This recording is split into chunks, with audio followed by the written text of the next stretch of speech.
गृहमंत्री पद दिलं तरच मी उपमुख्यमंत्री पद घेईन असं शिंदे म्हणालेत। मुख्यमंत्री पद घेत असाल तर गृहमंत्री पद आम्हाला द्या असं थेट वक्तव्य करण्यात आलंय शिंदे गटाकडनं। अशी चर्चा सुरू झाली आहे, अशी माहिती सूत्रांकडनं मिळतीये। एकनाथ शिंदे हे गृह खात्यावर अडले असल्याची शक्यता आहे। शिंदे सेनेचे आमदार भरत गोगावलेंनी अशी मागणी केल्याचं देखील पाहायला मिळालं, मात्र अशी चर्चा सध्या राजकीय वर्तुळात रंगू लागली आहे। मंत्रालय हे मागच्या वेळेला जसं फडणवीस DCM होते त्यावेळेला त्यांच्याकडे होतं, तसं असं आम्हाला आता वाटतंय की ते आमच्याकडे यावं। त्यात चुकीचं काय आहे? आता आम्हाला प्रत्यक्ष याच्यातलं खरं खोटं काहीच माहिती नाहीये, त्याच्यामुळे यावर मी काही भाष्य करणं आणि मागणी ही होतच असते। काय हे नेमकं काय प्रकरण आहे? एकनाथ शिंदेंना गृहमंत्री पद हवं असल्याची चर्चा आहे। गृहमंत्री पद दिलं तरच उपमुख्यमंत्री पद स्वीकारणार असल्याची अट घालण्यात आली आहे। गृहमंत्री पद न दिल्यास सरकारमध्ये सहभाग नाही, तसंच फडणवीसही गृहमंत्री पदासाठी आग्रही असल्याची चर्चा रंगते। गृहमंत्री पदामुळेच शपथविधी लांबला असल्याची देखील चर्चा रंगू लागली आहे। आणि याच संदर्भात अधिक माहिती जाणून घेऊ आमचे प्रतिनिधी सागर आभाळ सध्या आपल्या संपर्कात आहेत। सागर, गृहमंत्री पदासाठी शपथविधीचं घोडं अडल्याचं आता पाहायला मिळतंय, काय नेमकी चर्चा आहे, काय नेमकं घडतंय?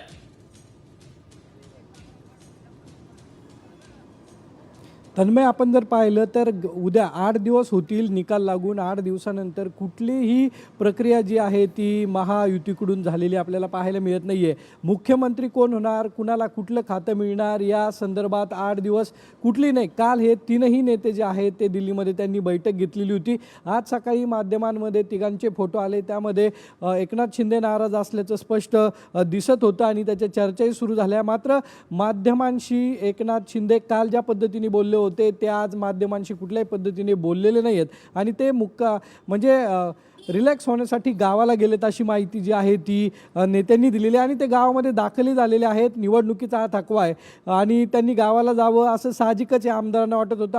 आमदारांच्या आग्रहाखातर ते दरे या गावी गेलेत अशी माहिती भरत गोगावले यांनी दिलेली आहे। भरत गोगावले यांना ज्यावेळेस विचारलं त्यावेळेस ते म्हणले की ज्या पद्धतीने 2.5 वर्ष गृहमंत्रीपद जे आहे ते देवेंद्र फडणवीसांकडे होतं त्याच पद्धतीने ते खातं आमच्याकडे मिळावं। म्हणजे यावरून असं स्पष्ट होतं की शिंदे सेनेने मुख्यमंत्री पदावरचा दावा जो आहे तो सोडलेला स्पष्ट दिसतोय आणि गृहमंत्री खात्यावरती हे सगळं घोडं आता अडलेलं आहे।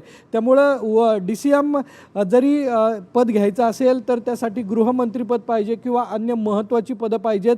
यासाठी ही सगळी बोलणी जी आहे ती रखडलेली आहे आणि रात्रीच्या बैठकीमध्ये काय झालं हे अजूनही समजू शकलेलं नाही आहे, कारण की सर्व घडामोडी घडत आहेत। 8 दिवस उद्या होतील, 8 दिवसामध्ये मुख्यमंत्री पदाचा चेहरा अजून समोर येत नाहीये। त्यामुळे सगळं शपथविधीचं घोडं अडल्याचं पाहायला मिळत आहे। सागर, धन्यवाद आपण दिलेल्या सविस्तर माहितीसाठी। इनसाइड स्टोरी, एकनाथ शिंदेंकडून 12 मंत्रिपद मागण्यात आली आहेत। विधान परिषद सभापती पदाची देखील मागणी झाली आहे। गृह, नगरविकास अशा महत्त्वाच्या खात्यांची शिंदेंकडून मागणी करण्यात आली। पालकमंत्री पद देताना शिवसेना शिंदे गटाला योग्य सन्मान मिळावा अशी मागणी आहे। दरम्यान शिवसेनेच्या उपमुख्यमंत्री पदाबाबत बैठकीत चर्चा झाली नसल्याची माहिती मिळते। महायुती म्हणून शिवसेना सोबत असल्याचा शिंदेंचा अमित शहांना विश्वास।